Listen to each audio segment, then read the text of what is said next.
Again, we're going to be in Daniel chapter number 8. What's interesting is we're going to be talking about the intertestamental period. I really want to enunciate the P in that period. It's very conclusive. But before we begin, we're going to refresh a truth, if we can, and kind of put things in perspective. Now, with the intertestamental period, sometimes they're called the 400 silent years. Okay, there's this gap where there's no new revelation given. But God actually describes everything that was going to take place in that time period before Jesus Christ, Messiah, came, as we see in the book of Daniel. Now, as we're going through this, I want to give credit where credit is due.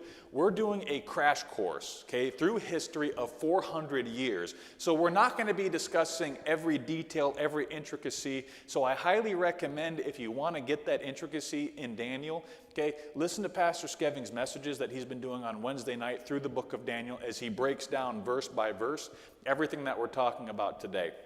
We're going to be doing a summary, and we're going to be trying to look at, basically one single application as we go through. I also want to give credit and thanks to Gene Taylor, who wrote the book Between the Testaments, and so I highly recommend that book for additional reading.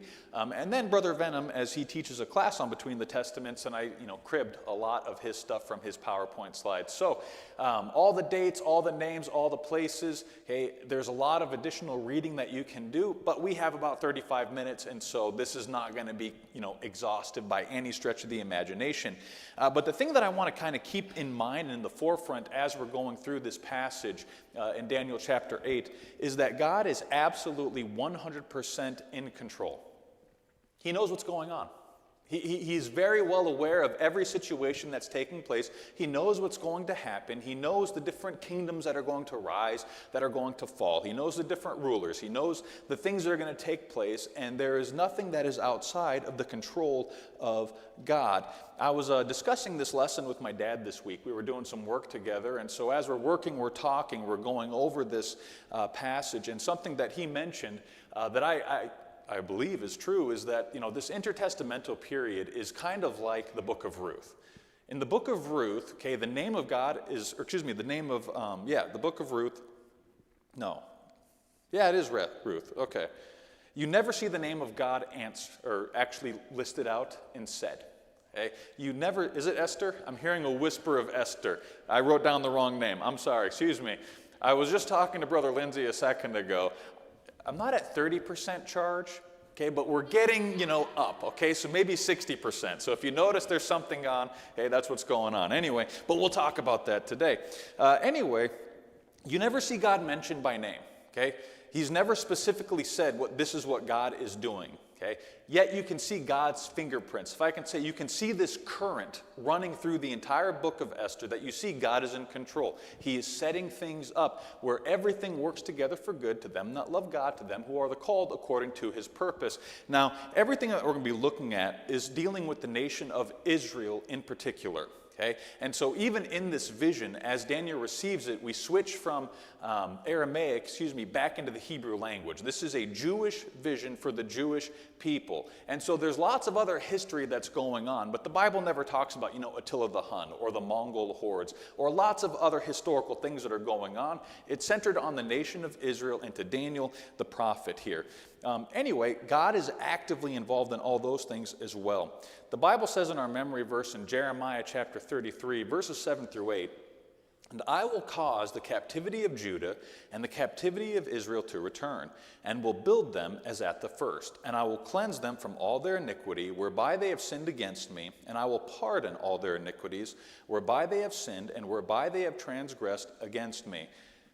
God has never taken a hiatus from being the supreme power. He is always in control. And the reason I want to bring this out is because sometimes I think that we as Christians in this day and age, because there's not, a passage detailing the events of our life and what's going to take place, we think, okay, that's when God used to deal with men and he used to speak to people and he used to be more actively involved. That's where you see these prophets with these visions. You see all these miracles taking place. You see these, displays of God, molding the hearts of kings and controlling the situation. We think that's how God used to work, but he doesn't work in our lives anymore in the same manner or in the same fashion. He doesn't have the same care toward us as his saints, and that would be a mistake. All these things were written for our learning. all these things were written that we might have a practical understanding, that we might see the hand of God. And oftentimes we need to learn, rather than, saying, God doesn't care because, I'm overwhelmed with a million different things. Okay? If I were to ask everyone, put your heads down, close your eyes, and raise your hand if life seems overwhelming right now, hey, I'm pretty sure we'd be at about 99.8%, that 0.2%, hey, they're not paying attention. But everyone has some different things that they're going to be overwhelmed with. And those different things, hey, they're going to range. What I'm overwhelmed with is not the same thing as what you're overwhelmed with. And there's different problems that each of us have in life. And we can wonder, does God care? Is he going to intercede? How long must I wait? God has it all planned out. When Daniel was given this vision, there was going to be this long time of waiting before the Messiah would come. And we too are going to have some long times of waiting before God gives us the answer. There's going to be some struggles, there are going to be some battles, there are going to be some challenges that are ahead, but there is no absence for an omnipresent God. There's no time where he's not there. There is no shortcoming for an omnipotent God, where his hand cannot reach us and he cannot interfere or intercede on our behalf. And there is no omission for an omniscient God, where he forgets or he just, doesn't do it because he doesn't know what's going on. He is never ignorant. And just as God was using all the things we're looking at to herald the coming of the Messiah, so too God is still busy working today in the affairs of men, preparing for his second coming. Oftentimes, and I want to say this, we as Christians, we can look at the world and we can be very concerned. What's going on? What's happening? What's taking place? Everything that God wants to happen. God is still on his throne. He is still sovereign. He still knows what is taking place, okay? And he's very aware. He is still, again, intervening on our behalf, but he knows where this thing is going. Hey, we're going to be starting in kind of an unusual place, hey, but Daniel chapter 8, verse number 3 is where this lesson begins. But I actually want to back up to verses 1 and 2. If you're in Daniel chapter 8, in the 3rd year of the reign of King Belshazzar, a vision appeared unto me, even unto me, Daniel, after that which appeared unto me at the first. And I saw in a vision, and it came to pass when I saw that I was at Shushan in the palace, which is in the province of Elam, and I saw in a vision, and I was by the river of Ulai. Now, there's something I want to bring out, okay? And bear with me as we're going through the rest of this, okay? But I find it very interesting that this vision took place by this river, okay? And this river is going to keep popping up. It was something that as I was first going, I didn't really pay much attention to the geography, to the location of where this was taking place. Now, that river is not in Israel, okay? It's not a Jewish river. It's right by Shushan the palace, hey? But God put him right by this river. Now, when I think of a river, I think of something that is very, very steadily flowing. It's just going from one place to another, and there are going to be times where it's a little, the banks are going to overflow a little bit. But for the most part, a river is extremely consistent. I was curious, and that river is still there today. Still flowing along that same course, still in that same spot. And while the rest of, the countries and the nations and the dignitaries and the kingdoms have come and gone, that river yet remains. And this is going to be important as we move forward, but picking up in Daniel chapter 3, then I lifted up mine eyes and saw, and behold, there stood before the river a ram which had 2 horns, and the 2 horns were high, but one was higher than the other, and the higher came up last. I saw the ram pushing westward and northward and southward, so that no beast might stand before him, neither was there any that could deliver out of his hand, but he did according to his will, and became great. Now, Daniel received this vision in the year 551 BC. That's approximately 12 years before the before the fall of Babylon. Okay, so here we see the Medo-Persian Empire. Okay, and it's personified in this beastly form. Again, it's going from Aramaic to Hebrew, speaking to the Jewish people so that they might have an understanding that here's what's going to happen. Okay, there's going to be this Persian Empire that is going to come and destroy the Babylonian, and it will grow mighty, it will grow great. Okay? So Daniel chapter 5, verse number 28 actually records the last days of Belshazzar, who is Nebuchadnezzar's grandson, who was overthrown by the Medo-Persian Empire, which was led by Darius at that time. So the ram with 2 horns has 1 horn higher than the other. Okay? One is representing the Medes, the other the Persians. Okay? And the Persian horn was a little bit bigger, because they were the overwhelming force. Originally, the Medes actually conquered the Persians, but later on you see the Persians increased and overwhelmed, and so they kind of swallowed up the Medes as the preeminent partner. Verse number 20 explains this. The ram which thou sawest having two horns are the kings of Media and Persia. So Cyrus the Great came to power in about 559 BC and founded the Medo-Persian Empire. And he was actually, again, a product of God's direct sovereignty. He is named in Isaiah chapter 44, verses 24 through, and in verse number 4 of chapter 45. So after conquering the Medes, Cyrus defeated Lydia, which was in western Turkey, in 546 BC, and Babylon in 539 BC, which is that conquest that was mentioned in Daniel chapter 5. And so you can see this Cyrus coming along. He's mentioned by Bible, okay, and God already predicted by name hundreds of years prior, okay, what was going to happen. So there had to be no room for confusion. There should have been no misunderstanding what was going to take place. God let them know well in advance. Let's see, his kingdom eventually reached from western India to eastern Greece, and the latter conquest leading to the uniting of the Greek city-states and the eventual defeat of the Persian Empire. So the Persian Empire pushed way over into the east, over to Greece, okay, and at that point, all the Grecian city-states, okay, there wasn't like one unified Grecian kingdom, okay. They had all these different city-states, and they would squabble and they would fight against each other until the Persians came knocking on their door, beat them up a little bit, and they said, hey, we don't like that very much. Why don't we work together to defeat our common enemy? And we're going to see them appear in just a moment here. But Darius was the first Persian king to be defeated by the Greeks at the Battle of Marathon in 490 BC. Daniel chapter 8, verses 5 through 6 picks it up. And as I was considering, behold, an he-goat came from the west on the face of the whole earth and touched not the ground. And the goat had a notable horn between his eyes. And he came to the ram that had two horns, which I had seen standing before the river, and ran unto him in the fury of his power.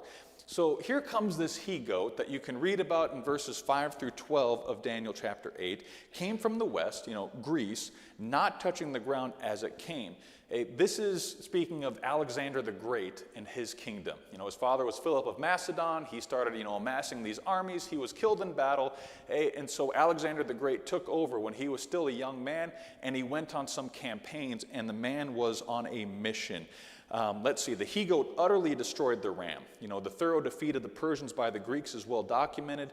Xerxes, from 486 through 465 BC, is the Ahasuerus of Esther, who fought the Greeks for 4 years, suffering his most devastating defeat at Salamis in 480 BC. He married Esther 2 years later in 478 BC. There's going to be a quiz later, just so you know. So make sure you're writing all this down. So Artaxerxes I, Longimanus, who succeeded Xerxes, was a minor king in world history but played a great role in Jewish history. It was under him the second return, led by Ezra, that we've looked at in Ezra chapter 7, verse 1 and verse number 8, was decreed and financed. In 445 BC, he allowed Nehemiah to return for the purpose of rebuilding the wall of Jerusalem. And so you can already see there's this pattern that we're watching, okay? These empires come, these empires go, okay? This he-goat, led by Alexander the Great, comes out of the west, and it absolutely cripples and crushes, okay, the Medo-Persian Empire. Verses 7 through 8, and I saw him come close unto the ram, and he was moved with choler against him. It's very personal. And smote the ram, and brake his two horns, and there was no power in the ram to stand before him. But he cast him down to the ground, and stamped upon him, and there was none that could deliver the ram out of his hand. Therefore the he-goat waxed very great, and when he was strong, the great horn was broken. And for it came up 4 notable ones toward the 4 winds of heaven. Now the Medo-Persians continued ruling Asia until they were conquered by Alexander the Great in 330 BC. There's a couple of different notable battles that took place prior to that. You see Thermopylae, which was where the legend of the 300 came from. But Alexander the Great was incredible as a military leader. I mean, he was untouchable. I think he was completely undefeated, and this was as a young man. I was doing some study on the life of Alexander the Great, and the guy was just kind of built differently, if I can put it that way, where nobody could stop him, and it didn't really matter what the odds were. At one point, he had 35,000 troops, and he took down an army of 600,000, which is just amazing. And he was on the offense, which means that other, the opponent had the defense, should, have the position to fortify and to be okay, but it just didn't matter against Alexander the Great. Even his upbringing, okay, it was just different. He was taught by Aristotle, okay, the philosopher. which we still, study Aristotle to this day. Aristotle's teacher was Plato, and Plato's teacher was Socrates. Or maybe it's Socrates and Aristotle get switched around. But Plato was in the middle, that's for sure. Anyway, but you have these great big names, these huge name philosophers that are still discussed, all investing in Alexander the Great. And here's this young man, nobody can touch him. He's completely undefeated. Everywhere he goes, he just mows down the opponent. And that's what he's known for, is the swiftness. He came out of nowhere, and smashed everything that he came across. So after Alexander's death, however, the Medo-Persia became part of the Syrian, the Seleucid kingdom, and later a part of the modern Persian Empire. And the rough goat is the king of Grecia, verses 21 through 22 tells us about this, and the great horn that is between his eyes is the first king. Now that being broken, whereas 4 stood up for it, 4 kingdoms shall stand up out of the nation, but not in his power. Again, this is all written before the fact, and it shows God's foreknowledge. God knew what was going to happen. This is very specific. You can't go back and say, well, Daniel just made some guesses. There's going to be some different kingdoms that come in, and these kingdoms are going to go, and, one's going to take over the other, but there's not really any kind of detail. No, we see a lot of detail. And the fact that this horn was broken off, which again, here's Alexander the Great. And I think he's one of those guys that truly earned that moniker in terms of world history and the accomplishments that he did in such a short period of time. But he died at 32 years old. All of his power, all of his wisdom, all of his glory, all of the ability to conquer any man, and yet he died very young. After a bout of sickness for 12 days, could have been from alcohol poisoning, could have been from, some disease, could have been poisoned by somebody else. But he died. And all that glory, all that power, all that pomp and circumstance was brought to absolutely nothing, crippled in an instant. He came, he conquered, and then he died. Done. And we look at this great man and we realize just how short-lived all of these really are. And even as we're watching these different beasts, they come and they go. They're very inconsistent, if I can put it that way, where they rise to power and then they go away. So anyway, here we have these 4 kingdoms that are now going to spring up. I don't know how well you can see it, but here's kind of a map. We have the Macedonian kingdom, we have the Thracian kingdom, we have the Syrian kingdom, and we have the Egyptian kingdom. Now we're going to be focused more on Syria and Egypt because you can see right at the little border between that green and that orange, we have Jerusalem and Damascus. And that became a very, very important place. And so there was this ebb and tide of battles that took place, and Jerusalem was constantly caught in the middle of these 2 kingdoms fighting. So again, after Alexander's death, his empire was divided among his 4 generals. 2 of them, Lysimachus and Cassander, split the Greek homeland, Thrace and Macedonia. The 2 other generals, Ptolemy and Seleucus, received the lion's share of the territory. Ptolemy was given rule over Egypt, with Alexandria serving as his capital. Seleucus, ruling from Antioch, Syria, governed the remaining land stretching from Asia Minor all the way over to India. Verses 9 and 10, and out of one of them came forth a little horn, which waxed exceeding great toward the south and toward the east and toward the pleasant land. And it waxed great even to the host of heaven, and it cast down some of the host and of the stars to the ground and stamped upon them. Now, at this point, we have these wars between the Seleucid Empire and the Ptolemaic Empire, And they were constantly bickering and battling, going back and forth. And it's actually said of that Seleucian Empire, as they came through and conquered, because it was originally Ptolemy's region, as they came through, there's actually a historical tidbit, that a historian wrote down speaking of the Jewish people and how easy it was to conquer them. So I'm going to read this, not the Bible, but this historian writes, "The people known as Jews, who inhabit the most strongly fortified of cities, called by the natives Jerusalem, have a custom of abstaining from work every 7th day. On those occasions they neither bear arms nor take any agricultural operations in hand, nor engage in any other forms of public service, but pray with outstretched hands in the temples until the evening. Consequently, because the inhabitants, instead of protecting their city, persevered in their folly, Ptolemy, the son of Lagus, was allowed to enter with his army. The country was thus given over to a cruel master, and the defect of a practice enjoined by law was exposed. That experience has taught the whole world, except that nation, the lesson not to resort to dreams and traditional fancies about the law until its difficulties are such as to baffle human reason." And so here this historian writes about the Sabbath day. okay? And that the Jews would keep. And this guy writes about how this was just a great advantage and made it easy to conquer them, and it was a huge weakness. What were they thinking, enjoying this day of rest? Now we can look at that and say, what were they thinking? They served God. That's what they were thinking. And I so appreciate the fact that despite this going on, that here, this Jewish people, which we've looked at, and over the centuries, how quickly they abandoned the law of God, how quickly they abandoned the practice of worshiping God.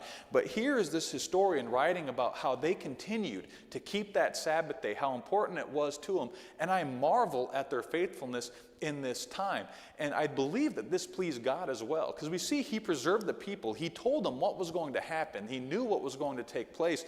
But I just wanted to give kind of an attaboy to the Jewish people at that time. I think this is an extremely impressive footnote in history, if you will, of this people's faithfulness in the midst of hardship and difficulty, because oftentimes that's when the faithfulness goes out the window. You know, we get into difficult situations, we start feeling overwhelmed, we start feeling the enemy and the adversary all around about us, and we, abandon the things that God has commanded us to do. Again, sometimes when we're just completely overwhelmed, or we're frustrated, or we're tired, why is it the devotions that are often the first things to go? Or do we hold fast in the midst of it? Say, but I have other things I have to do. God is in control.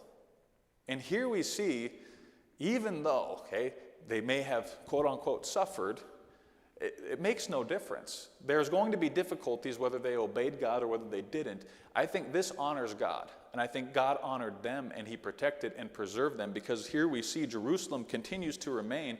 Those nations don't. Israel as a people still continue to this day. Where are the Macedonians? Where's that empire? Where's the Seleucid Empire? Where's the Ptolemaic Empire? They ceased to exist. They said, what are these foolish people doing? They're so easy to conquer. No, they were the ones being conquered, while God preserved his people.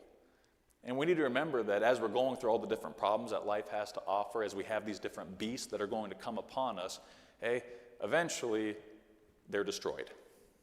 They are stamped down. The Babylonian Empire at one point was the power in the world. They're not even mentioned in this, as the he-goat comes along and destroys with the Medo-Persian.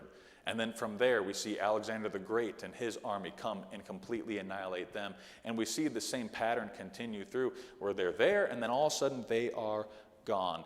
Daniel chapter 8, verses 11 through 12. Yea, he magnified himself even to the prince of the host, and by him the daily sacrifice was taken away, and the place of his sanctuary was cast down. And an host was given him against the daily sacrifice by reason of transgression, and it cast down the truth to the ground, and it practiced and prospered. Josephus described the plight of the Jews during the wars between the Ptolemies and Seleucids as this. Now it happened that in the reign of Antiochus the Great, Antiochus Epiphanes, who ruled over all Asia, that the Jews, as well as the inhabitants of Cilicia, suffered greatly, and their land was sorely harassed. For while he was at war with Ptolemy Philopator, and with his son, who was called Epiphanes, it fell out that these nations were equally sufferers, both when he was beaten and when he beat others, so that they were very like a ship in a storm, which is tossed by the waves on both sides, and just thus they were in their situation in the middle between Antiochus' prosperity and its change to adversity. And here you have, Jerusalem right in the middle, and it just kept ebbing back and forth and back and forth. And they were constantly caught up whether things were going well or whether they were going poorly, because the question was, who was it going well for? And as long as it was going well for them, they would have a new dictator come in, and then it would back and forth. And there was this endless list of problems that were constantly cropping up. Again, I cannot help but make it a comparison to the life of, most people. There are times where it's, it's nice and peaceful, where it's nice and easy. But then there are times where it's just one problem after another difficulty after another. And I think of the Jewish people at this time. They must have been wondering, where is God in all of this? And to answer that, we're actually going to look back at this river. Verse number 15 of Daniel chapter 8, the Bible says, and it came to pass when even I, Daniel, had seen the vision and sought for the meaning, then behold, there stood before me as the appearance of a man. Now at this point we'd seen these beasts, but we had no vision of any man. It was just this vision of these beasts as they're brutalizing each other. And verse number 16 says this, and I heard a man's voice between the banks of Ulai, which called and said, Gabriel, make this man to understand the vision. Now, here we have someone speaking for the first time. At this point, all that's been described are the battles that are taking place, the kingdoms that are going to come, these beasts, these pictures of these nations, which, by the way, have you ever been curious? Like, I wonder what other nations would look like as beasts. What would America, as a beast, look like in a vision? Would it be an eagle with the nose of an elephant and the ears of a donkey? I have no idea what this thing would look like. But what would this vision be? Maybe it has 50 feathers. I have no idea. I might have spent too much time thinking about it. But all of these different beasts, and then finally you get to see a man. And this is the man Gabriel, this angel. But then in the banks of this river, we hear this voice, the very voice of God. And I think it would have been very calming. After seeing all these beasts, to see a man, to hear that voice, to get the explanation, and to understand these are just beasts before God. These are goats. Very impressive goats. But they are just goats. These are to be shepherded by God himself. God is completely in control. God is on the banks of the Ulai River, and he's above it all. He's watching it all. He's aware of what's going on. He knows what's taking place, and he is completely 100% in control. At no point did he lose control of the situation or wonder, God is not trembling at the fear of a goat. He's not. And we need to remember this as we're going through our plights in life, as we're facing these storms, as we're going back and forth from battle to battle, and we wonder, where is God? God is calm, and he has a course that is planned. He knows where that course ends. He's very familiar with the path that we take. He knows the path. He guides our footsteps, and the man that can walk on water can certainly walk with us. We can be at complete and perfect peace no matter what's going on in our life, no matter what the circumstances may seemingly dictate. It is God who is really dictating everything. And we see it laid out before here. Jumping ahead to verses 23 through 24, and in the latter time of their kingdom, when the transgressors are come to full, a king of fierce countenance and understanding dark sentences shall stand up. And his power shall be mighty, but not by his own power. And he shall destroy wonderfully, and shall prosper and practice, and shall destroy the mighty and the holy people.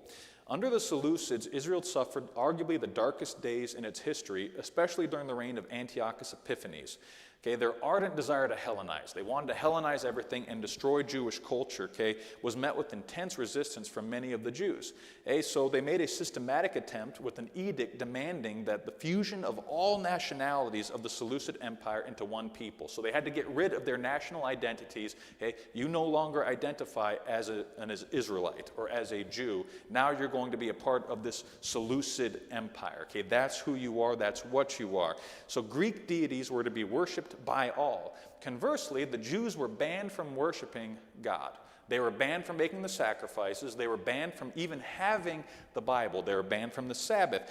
So copies of the Hebrew Scriptures were actually ordered to be destroyed. Daniel chapter 8, verses 13 through 14. Then I heard one saint speaking, and another saint said unto that certain saint which spake, How long shall be the vision concerning the daily sacrifice and the transgression of desolation, to give both the sanctuary and the host to be trodden under foot? And he said unto me, Unto 2,300 days, then shall the sanctuary be cleansed. I so appreciate that while this is going on, and we're watching two different passages explain the exact same event in the chapter. We see what's taking place, and then we see the explanation later on. But I so appreciate that when he's wondering, how long are these things going to take place? How long is this awfulness going to continue? And God tells him to the day. There is an appointed day where it's going to be done. Again, if I can just, practically speaking, I don't know what challenges you're facing. I know that life is often overwhelming. It may be work issues, it may be health issues, it may be financial issues, it may be interpersonal issues, relationship issues. There's a plethora of different beasts that we may be facing in life, but there is an appointed end. Sometimes I think the discouragement that we can have in our mind as we wonder, is this just going to go on forever? Will this battle never end? Will it just continue being as it is today? And the answer is absolutely not. God knows the end of it. And eventually the battle ceases. The end is done. We sang about it today. I am looking forward to dwelling in Beulah land. But we can borrow from Beulah land today. knowing that the end of these things is coming, one way or another. Okay? The day of rest is going to appear. The challenge will be over. And even the challenges in this life, they do have an expiration date. Now, the time frame for this little horn's actions is given as 2,300 days, and the best interpretation is that these are literal days, so 6.33 years, okay, Jewish calendar, probably referring to the period from the rise of the illegitimate Jewish high priest in 171 BC to the death of Antiochus in 164 BC, when pro-Egyptian and pro-Syrian factions arose in Israel. Antiochus supported the latter by replacing the pro-Egyptian high priest Onias III with his brother, the pro-Syrian Jason, a Hellenistic Jew who wanted to make Jerusalem a Greek city. And so we can see, the politics are starting to arise in the nation of Israel. Everyone's trying to pick sides according to, what's going on best with man and who's the best side with man to side with, when they should have been just focusing on where God is in all of this. And so we see this problem now where at the priestly levels, okay, they're playing the game of politics, okay, between these earthly kings and playing with beasts instead of, submitting to God. And if I can just make a recommendation for us as saints, we need to be far more focused on not which beast we should be picking, in this world, but rather to serve the King of Kings, who is a man who is in control, who knows all. Anyway, verses 25 through 26, jumping back ahead, and through his policy also he shall cause craft to prosper in his hand, and he shall magnify himself in his heart, and by peace shall destroy many. He shall also stand up against the prince of princes, but he shall be broken without hand. And the vision of the evening and of the morning which was told is true. Wherefore shut up the vision, for it shall be for many days. Now, a kingdom-wide policy outlawing all but Greek deities was enforced harshly in Jerusalem when an Athenian philosopher was brought in to declare the Lord to be the Greek god Zeus and to place a statue of Zeus, which apparently looked an awful lot like Antiochus Epiphanes himself, in the temple. At which point they started sacrificing pigs, and this was referred to as the abomination of desolation. So the Jews who opposed the Hellenization efforts were called Hasidim, meaning the pious. And they started to produce this orthodoxy, okay, that rebelled against this attempt at Hellenization, okay, a defense of Orthodox Judaism, and these are the forerunners of the Pharisees, okay? So we need to understand later on where we see Jesus Christ and he's constantly butting head with the Pharisees, this is the roots of it, okay? They were absolutely against any outside attempts to bring in outside culture, outside influence into Orthodox Judaism. Daniel chapter 11, verses 30 through 31, for the ships of Chittim shall come against him, therefore he shall be grieved and return and have indignation against the holy covenant. So shall he do, he shall even return and have intelligence with them that forsake the holy covenant. And arms shall stand on his part, and they shall pollute the sanctuary of strength, and shall take away the daily sacrifice, and they shall place the abomination that maketh desolate. The spirit of the Jews under the Seleucids in particular, under Antiochus Epiphanes, is quoted as this: unknown to the Seleucidae, they had stimulated a spirit of nationalism among the Jews. Tired of oppression and years of Gentile dominion, they prayed and conspired to be free. This determination not only produced the Maccabean revolt, but permeated Jewish thought into the New Testament era up to the time of Bar Kokhba, that is 135 AD. Among the Orthodox developed a longing for a military, political Messiah who would smash the Gentile war machine. This is why so many were disenchanted with Jesus' teaching and actions. One of the reasons that the Pharisees in particular so strongly rejected who Jesus Christ was because they were looking for someone to unshackle them politically.